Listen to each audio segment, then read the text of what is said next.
দেখতে দেখতে কেটে গিয়েছে দীর্ঘ 2টি সপ্তাহ। এই 2 সপ্তাহে পর অবশেষে মৌ এবং মেহের সব পরীক্ষা শেষ হলো। পরীক্ষা শেষ হলেও মেহেরের মনটা বিষণ্ণ। মোটামুটি পরীক্ষা দিলেও রেজাল্ট কেমন হবে তা নিয়ে ভীষণ টেনশনে ভুগছে। অন্যদিকে মৌয়ের সমীকরণ সম্পূর্ণ ভিন্ন। পরীক্ষা কেমন হয়েছে সেটা একমাত্র মৌ আর ওপরওয়ালাই জানে। দুই একটা প্রশ্ন মেহেরের ইশারা লিখলেও বাকিটা নিজের খেয়াল খুশি মতোই লিখে এসেছে। তবে পাস মার্ক উঠবে কিনা তা নিয়ে বিন্দুমাত্র চিন্তা রেখা নেই তার কপালে। সে মেতে আছে নিজের বিন্দাস দুনিয়ায়। গত 1 সপ্তাহে উজান ঢাকার বাইরে ছিল অফিসিয়ালি ইনভেস্টিগেশনের কাজে, আর এই সুযোগে মৌ পড়াশোনা এক প্রকার শিখিয়ে তুলে রেখে মন যা চায় ঠিক তাই করেছে। এর পরিণতির সামনে হতে পারে তা নিয়ে বিন্দুমাত্র দ্বিধা বা ভয় মনে। সন্ধ্যার দিকে উজান ফিরে এসে মৌকে নিয়ে শপিংয়ে বের হলো। বাইরে ঘোরাঘুরি আর খাওয়া দাওয়া শেষ করে বাসায় ফিরতে ফিরতে তাদের বেশ রাত হবে। মৌ চেয়েছিল মেহেরকেও নিয়ে সাথে নিয়ে যেতে, কিন্তু মেহের অন্য ধাতুরে গড়া। সে কখনো কারো ব্যক্তিগত সময় বা প্রাইভেসি নষ্ট করতে চায় না, তাই মাথা ব্যথার অজুহাত দিয়ে সে বাসায় থেকে গেল। এদিকে ইফাতও জরুরি কিছু কাজের উজানদের সাথে বাইরে বের হয়েছিল। চারদিকে এক নীরবতা। মেহেরের বড্ড একাকী আর একঘেয়ে লাগছিল। নিজেকে একটু হালকা করতে সে এসে বসলো ছাদের দোতলায়। বুকের ভেতর কাল বৈশাখী তখন প্রকৃতির রূপ বদলে শুরু করলো। পুরো আকাশ ঘন কালো মেঘে ঢেকে গিয়েছিল। খানিক বাদে তীব্র আলোয় বিদ্যুৎ চমকাচ্ছে, কিন্তু আকাশে এই রুদ্রমূর্তির মেহেরকে বিন্দুমাত্র স্পর্শ করতে পারছিল না, কারণ প্রকৃতি এই ঝড়ের চেয়েও শব্দগুলো তীব্র। এক কাল বৈশাখী ঝড় বয়ে চলছিল তার নিজের ভেতরে। আজকে ইফাত তাকে জীবনে অতিটা বলতে হবে, কিন্তু বুকের ভেতর থেকে যেন সমস্ত সাইড উড়ে যাচ্ছে এক অজানা আশঙ্কা। এক গ্রাস করে মানুষটা যদি সত্য জানার পর তাকে ভুল বোঝে, যদি চিরকালের জন্য তার জীবন থেকে হারিয়ে যায়। কথাগুলো ভাবতে ভাবতে মেহেরের দু চোখ বেয়ে নোনা জল গড়িয়ে পড়লো। মাথাটা ঝিমঝিম করছে। কোনো কিছু চিন্তা করার শক্তিও হারিয়ে ফেলেছে সে নিজের জীবনে। এর বুকের ভেতরে যেন এক প্রলয়কারী টর্নেডো আছড়ে পড়েছে। এমন সময় হঠাৎ করেই মেহের নিজের কাঁধের উপর কারো পরিচিত হাতে স্পর্শ পেল। ভয় স্পর্শটা পেতেই মেহের তড়িৎ গতিতে সিটকে সরে এলো। আতঙ্কে চোখ দুটো বড় বড় হয়ে উঠলেও সামনে ইফাতকে দাঁড়িয়ে থাকতে দেখে তার বুক থেকে একটা দীর্ঘশ্বাস নেমে গেল। খানিকটা স্বস্তি পেল সে।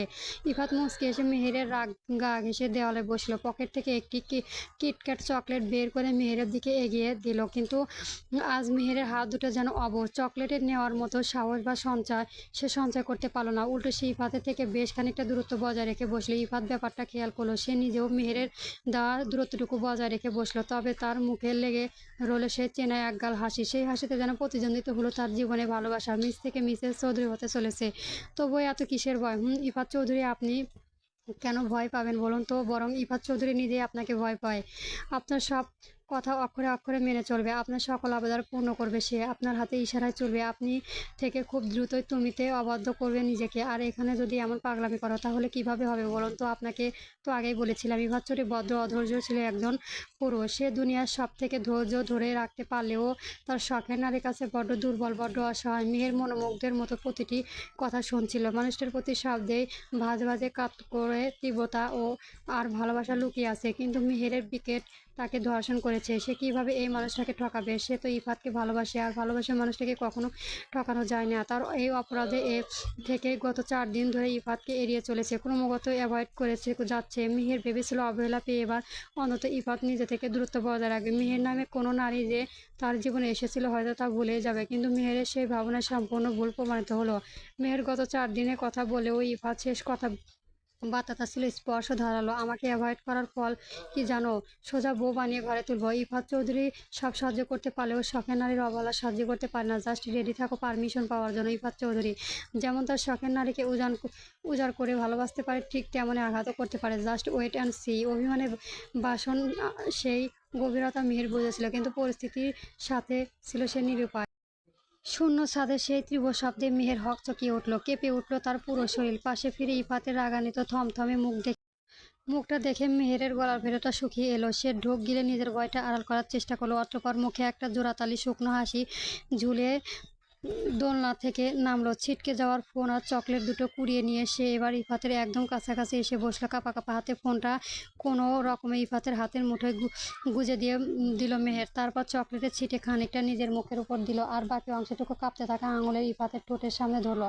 ইফাত তখনও ঠিক আগের মতোই রাগের দৃষ্টি তাকিয়েছিল মেহেরের দিকে। তবে মেহের এই আকুলতা দেখে সে আর ফিরিয়ে দিতে পারল না। বাড়িয়ে দেওয়া চকলেটটুকু মুখের উপর নিল। ইফাতের কে এতটা রাগান্বিত হতে মেহের কখনো দেখেনি। ভয়ে মেহেরের কণ্ঠরোধ হয়ে আসছিল। সে তোতলাতে তোতলাতে কোনো মতে বলল, চ চ চ চকলেট খেলাম তো। তবু এমন করে তাকিয়ে আছেন কেন? ভয় লাগে আমার। মেহেরের কাঁপা কাঁপা কণ্ঠে আকুতির জবাবে ইফাত আর কিছুই বলল না। সে কেবল থমথম খেয়ে চুপচাপ বসেই রইল। চারিদিকে নিস্তব্ধতা যেন আরো ভারী হয়ে উঠল। দীর্ঘ সময় পার সেই নীরবতা বুক চিরে ইফাত নিজের প্রশ্ন করলো, ফুলকণার চেয়ে বিয়ে করি, চলো বিয়ে করে। মেহের চমকেও তাকালো, বুকের ভেতর স্পন্দনটা যেন লাফাচ্ছে। সে ধরপড় করে ইফাতের মুখোমুখি হয়ে বসলো। ইফাত তখনও তার দিকে একদৃষ্টিতে গম্ভীর মায়াবী চোখ জোড়া নিক্ষেপ করে দেখেছে। মেহের কিছু বলার জন্য ঠোঁট জোড়া নাড়ার আগে ইফাত বলে, আমি তোমার কোনো অতীত জানতে চাই না, শুধু তোমাকে আমার বউ করে ঘরে তুলতে চাই ফুলকণা। মেহের চোখ দুটো অশ্রুচক্ষু হয়ে উঠলো। সে ইফাতের চোখের দিকে নিজের দৃষ্টি স্থির রেখে অত্যন্ত কাঁপা গলায় বলল, পারবো না আমি আপনার বউ হতে, পারবো না আমি আপনাকে ঠকাতে। কি বলতে চাচ্ছ ফুলকণা? মেহেরা নিজের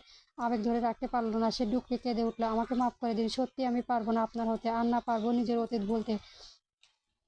আমি জানি আমাদের দুজনের পথ ভিন্ন, আমরা কখনোই এক হতে পারবো না। আপনি তো আকাশের চাঁদ, সে চাঁদ কেন নিজে এসে কলঙ্ক গায়ে মাখাবেন? আমরা এখন যেমন আছি তেমনই বেস্ট ফ্রেন্ড হয়ে থাকি প্লিজ। ইফাত এক মুহূর্তের জন্য দেরি না করে মেহেরের কাঁপতে থাকা হাত দুটো নিজের হাতে শক্ত ভাঁজে পুষে নিল। মেহেরের চোখের জল আলতো করে মুছে দিয়ে ফিসফিস করে বলল, তোমার কতবার বলবো, তোমার কোনো অতীত আমি জানতে চাই না। আমি শুধু তোমাকে আমার বউ করে ঘরে তুলতে চাই, ব্যাস। আর কে বললো তুমি আমার ঠকাচ্ছ? আমি বরং তোমাকে নিজের করে পেয়ে জিতে যাবো। প্লিজ ফুলকণা, এমন করো না।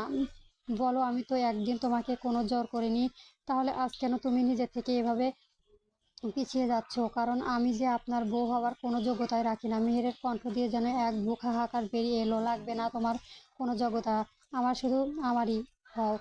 কোনো অবুঝের কথা বলছো? তাছাড়াও আমি অনেক চেষ্টা করেছি বিয়ের শব্দটা নিয়ে ভাবতে, তবে আমার মস্তিষ্কে কোনোভাবে সায় দিচ্ছে না। আমি সত্যি নিরুপায়। সবকিছু জানার পর আপনি যদি আমার জীবন থেকে চলে যান তা আমি সহ্য করতে পারবো না। আপনি বরং অন্য কোনো নারীকে বিয়ে করে সুখী হন, আমি দূরে থেকেই না হয় আপনাকে দেখবো। মেহেরের মুখে অন্য নারীর কথা শুনতেই ভেতরে প্রচন্ড রাগ হচ্ছিল তার। নিজেকে শান্ত করলো, কিন্তু কোনো কথা না বাড়িয়ে মেহেরের ভেজা গাল দুটো নিজে। ইফাতের এই কথায় মেহের একটা তাচ্ছিল্য হাসি হাসলো। লোকটা কত সহজে কথাটা বলে দিল, কিন্তু বাস্তবতা যে বড্ড কঠিন তা প্রমাণ করা আরো কঠিন। পারবো না আমি।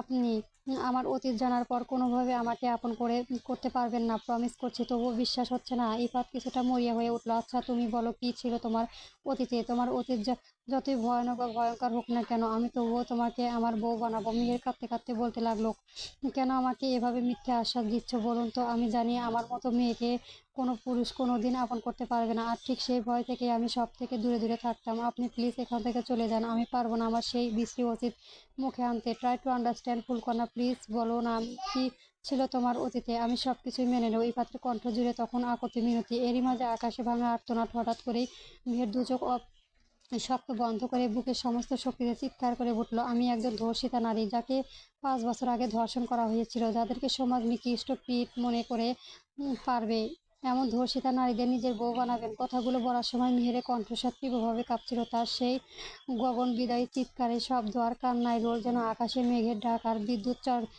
চমকানির শব্দের সাথে একাকার হয়ে গেল। মেহেরের মুখ থেকে এই শব্দটা শোনায় ইফাত পুরোপুরি স্তব্ধ হয়ে গেল। তার বুকের ভেতরটা যেন কেউ নির্মলভাবে মুছড়ে দিল।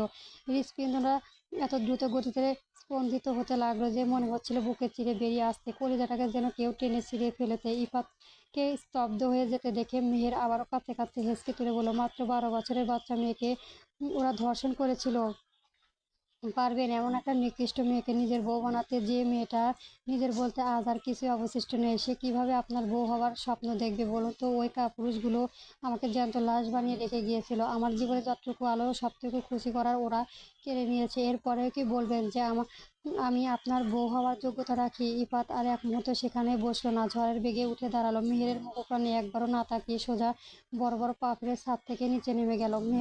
মেহের তা চলে যাওয়ার পথের দিকে শূন্য দৃষ্টিতে তাকিয়ে রইল। পরক্ষণে তার ঠোঁটের কোণে ফুটে উঠল এক চরম তাচ্ছিল্যের হাসি। সে ঠিকই আন্দাজ করেছিল, ইফাত কখনো তাকে নিজের স্ত্রী হিসেবে মেনে নেবে না। শুধু ইফাত কেন, এই সমাজে কোনো পুরুষই কি স্বেচ্ছায় তার মতো একটা মেয়েকে আপন করতে চাইবে? মেহের চাতক পাখির মতো শূন্য আকাশের দিকে তাকিয়ে রইল। বুকের ভেতরটা যেন খাঁকা করছে, হৃৎস্পন্দনটা তীব্র বেগে লাফাচ্ছে। ঝড়ের পূর্বাভাস নিয়ে এক ঝাঁক তীব্র হওয়ার তার গায়ে এসে লাগলো। মেহের স্তব্ধ হয়ে গেল। মনের কোনো এক সুপ্ত কোনো এক মুহূর্তের জন্য হলেও তার বিশ্বাস ছিল ইফাত হয়তো বাকিদের মতো নয়, সে হয়তো তাকে এভাবে মেনে নেবে। কিন্তু আজ তার সেই বিশ্বাসটুকুও কাচের মতো ভেঙে টুকরো টুকরো হয়ে গেল। তবে কোনো আফসোস হলো না তার। ভাগ্যটা যেখানে পোড়া সেখানে আর কাকে দোষ দেবে?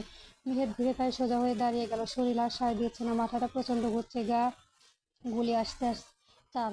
সে চোখের কোনো অশ্রু মুছতে মুছতে ছাদে থেকে নিচে নামলো। নিজের রুমে এসে সশব্দে ভেতর থেকে দরজা আটকে দিল। বিছানায় ধপাস করে বসে একটা বালিশ বুকে জড়িয়ে চিৎকার করে কেঁদে উঠল, কিন্তু তার সেই বুক ফাটা আর্তনাদ শোনার মতো কেউ ছিল না সেখানে। কান্নার বেগ বাড়াতে সাথে সাথে তার ভেতরে কষ্টটা উন্মাদ রাগে রূপ নিল। ক্ষোভে সে পুরো ঘুম তছনছ শুরু করতে লাগলো। বিছানার চাদর, বালিশ, টেবিলের সব জিনিসপত্র এক এক করে মেঝেতে ছুঁড়ে ফেলতে লাগলো। পথে থাকা কাঁচের গ্লাসটাও হাত দিয়ে ফেলে দিতে সে ঝনঝনে শব্দের মুহূর্তে কাঁচে ভেঙে গুঁড়ো গুঁড়ো হয়ে গেল। মেহের হো হো করে কেঁদে উঠে মেঝেতে এক প্রকার আছড়ে পড়লো।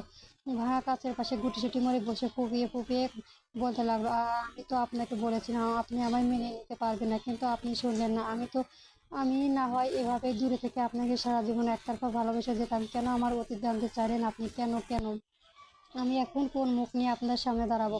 কিভাবে এই মুখ আপনাকে দেখাবো? পারবো না আমি। সত্যি আমার আর এত যন্ত্রণা সহ্য করার ধৈর্য নেই। অন্ধকার অতীতের গ্রাস। মেহেরের দু চোখ যেন অবলিয়ন ধারায় নোনা জল ঝরতে লাগলো। 5 বছর আগে সেই ভয়ঙ্কর অতীতের কথা মনে পড়তে তার কলিজা যেন ছিঁড়ে যাচ্ছে।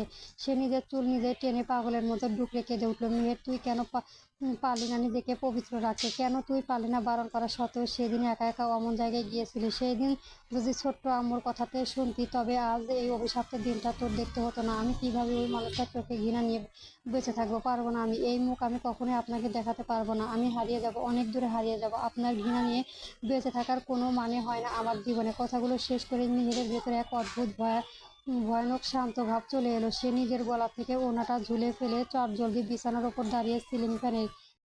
পরবর্তী গল্প পেতে আমার চ্যানেলটি সবার আগে সাবস্ক্রাইব করে রাখুন। ধন্যবাদ। গল্প প্রফেসর উজান চৌধুরী। চলবে।